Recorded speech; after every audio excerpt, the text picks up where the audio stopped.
چهار عمل است که بسیار خطرناک هستند و در کس این چهار عمل باشد ذره هم رحمت الله نصیب این شخص نمی شود.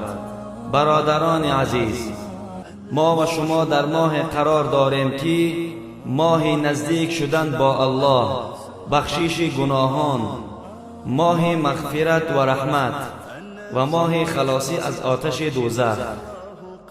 این ماه شریف رمضان است و چهار عمل است که بسیار خطرناک هستند. اگر در کس همین چهار عمل وجود داشته باشد در ماه شریف رمضان توبه کند، وگرنه از رحمت این ماه یک ذره هم الله او را نصیب نمی کند. یکم، شخصی که شراب می نوشد. دوم، شخصی که نافرمانی پدر و مادرش را می کند.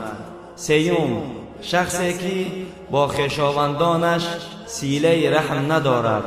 چهارم، شخصی که در دلش کینه دارد.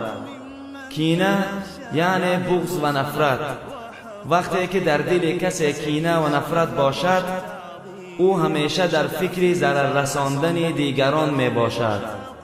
برادران عزیز، الله مهربان در ماه شریف رمضان و شب قدر و در شب عید همه گناهان را می بخشد مگر این چهار گناهی که ذکر کرده شد نمی بخشد. و در یک حدیث دیگر هم آمده است که شخصی که با الله شریک می آرد بخشیده نمی شود. برادران عزیز، بیاید در این ماه بزرگ از این چهار عمل خود را پاک سازیم.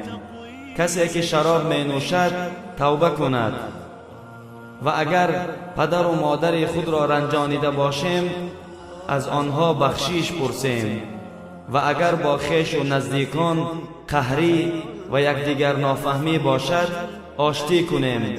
دلها را از بغض و عداوت، نفرت و دشمنی پاک سازیم.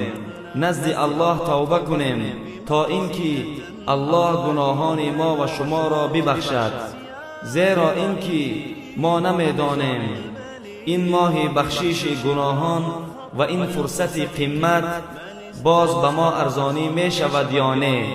الله مهربان همه ما را از این چهار گناه خطرناک پناه دهد.